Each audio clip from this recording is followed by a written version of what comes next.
I want you to think about what you're wearing, what you put on when you wake up, what you take off when you go to bed. The uniform a man wears changes him. Make sure yours changes you for the better. Watchmen is a masterpiece.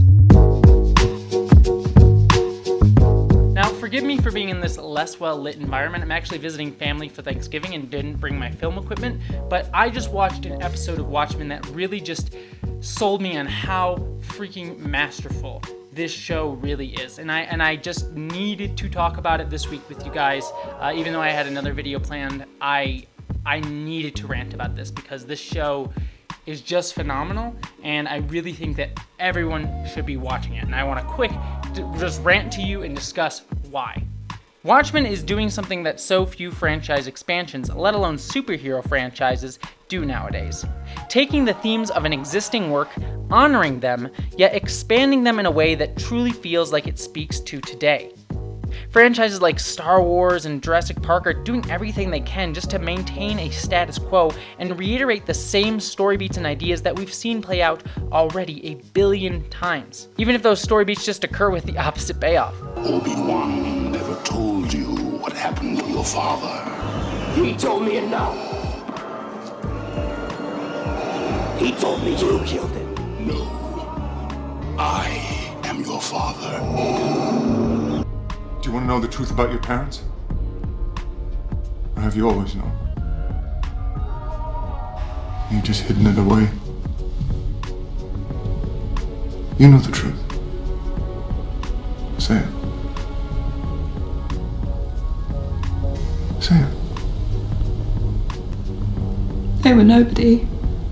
And even Star Trek, and don't get me wrong, I adore Star Trek Discovery, just look at my entire freaking channel, keeps going back to the same well of stories that we saw nearly 50 decades ago.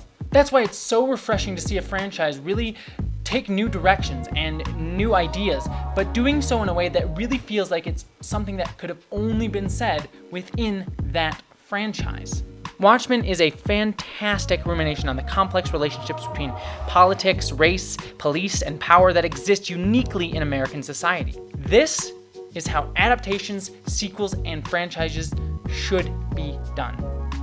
And it should be said quickly that I think Star Trek is about to do this with Star Trek Picard and Discovery Season 3, going off in brand new directions for the franchise.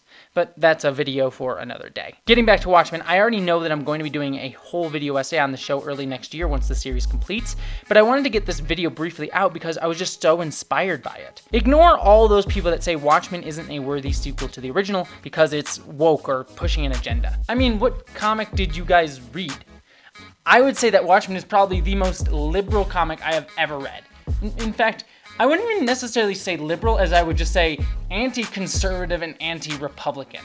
If I took a shit on the American flag, how would that make you feel? Confused.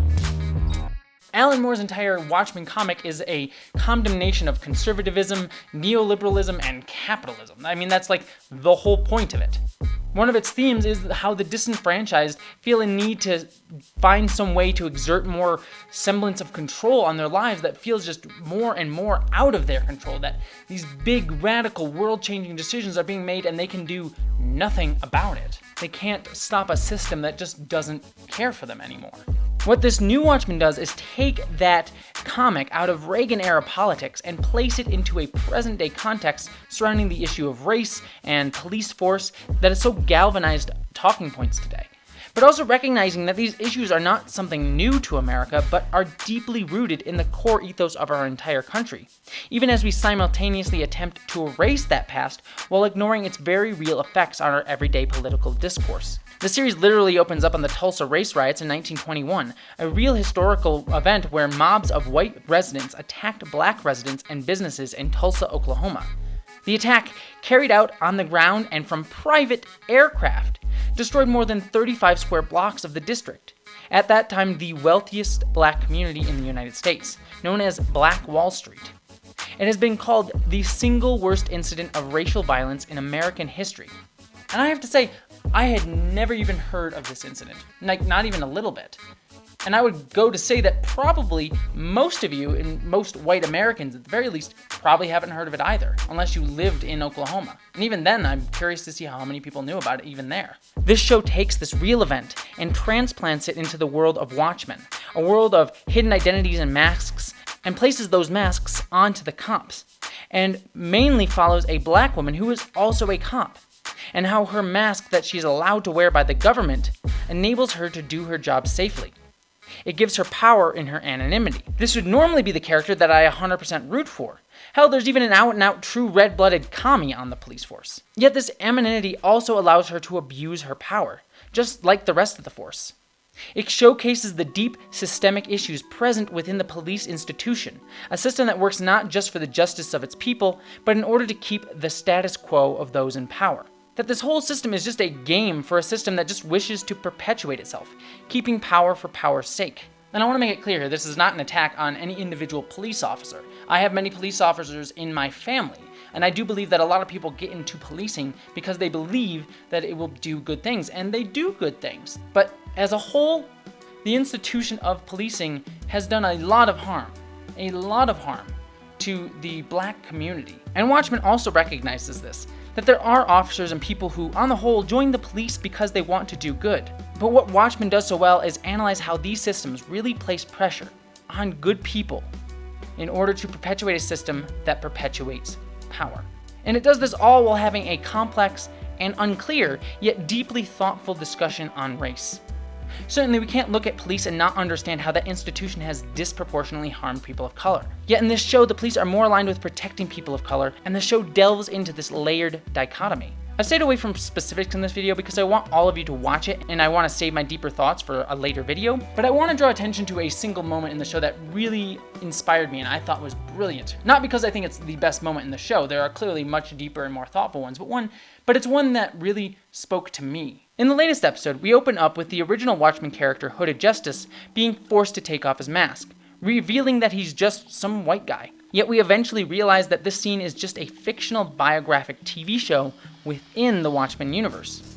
And we eventually learn later that episode that the Hooded Justice was a black man. He draws white around his eyes even in complete anonymity. A black man has to code himself as white in order to receive the same acclaim and respect as his white peers, namely heroes like Captain Metropolis. What's more, the fictional TV show at the beginning of the episode showcases how decades later, American history often completely ignores and glosses over the accomplishments of people of color in order to give that accomplishment to white people. Think of how, for example, the movie Stonewall depicted white gay men leading the charge at the important moment of gay history at the Stonewall Inn, when that event was led by trans women of color. That's just the example that pops out the most to me as a trans person, but there are numerous examples of this throughout American history. It also uses this to comment how media affects our sense of self-worth and self-being, as later in the episode we see a film projector being used to literally brainwash people of color into hating and fighting each other. Do not bring harm to any white man, woman, or child. Only each other. Quite literally, film representation is used to subliminally devalue a people within their own identity. But the power of the projected image, the power of culture to basically say, you can be this is not just you, versus what I think a lot of African Americans were subjected to in the films and television shows all the way through the 40s, 50s, 60s, 70s, starting with Birth of a Nation, if you don't, go see Black Klansman, because they show the power of what that movie was. Yeah. It can be positive. It can also be negative. And so the idea of going, we call this hat on a hat in the writer's game, which is, let's be super obvious and say that as opposed to the thematic idea that a projected image could be harmful to people of color, what if it's literally the device that promotes violence, and the true insidiousness is not that it shoots a laser beam and it just kills everybody in the theater or releases a gas. We're going to get you to hurt each other. That's the power of the moving image. Now, this series has a ton more to say about race, generational trauma, police force, and power, and all this stuff, as well as some cool superhero and sci-fi ideas. It is honestly fantastic, but this specific one, just as someone who often talks about how representation matters and how representation of certain identities can really affect how we view those identities and how we view ourselves in those identities, this scene and this episode really drove that home for me, and I thought did so in a really cool, layered, and metaphorical way that I just thought was so brilliant. And it just honestly inspired me as a creator, as someone who wants to tell stories, as someone who writes about stories. I just had to share it with you because it felt so unique and important to me. I know that Watchmen's overt political messaging may not be to everyone's taste, and that's okay. I'm not saying that you have to love overt political messaging in your work. But Watchmen is probably the most geek-oriented show out there today with the most complex and directed message. And I think it needs to be acknowledged, and I think everyone should at least give it a try. Anyways, thank you so much for listening to this really sloppy, weird rant that I just wrote one night on my Thanksgiving vacation. I just really wanted to share this. I know it's not as well put together as most of my videos are, and I will be doing a video on Watchmen that's much more put together probably early next year once the show completes sometime in December. But I just, I had to get this video out because I really think that if you are not watching Watchmen, you need to be watching Watchmen.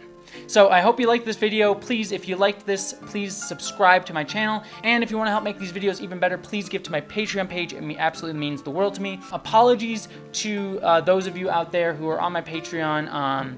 Unfortunately, because I'm filming this from home, I'm not able to list you guys and your names in the credits of this video. I promise that I will, remake that up next month by doing an extra video or something like that to make sure that your names are in there. So apologies, just because of the nature of this video, I'm not able to get the names in the credits for this. Hopefully you guys will forgive me, and if anyone has a problem with that, please just message me on Patreon and let me know. But through all that, if you live in the United States, I hope you have a wonderful Thanksgiving, and to everyone else, I hope you all live long and prosper.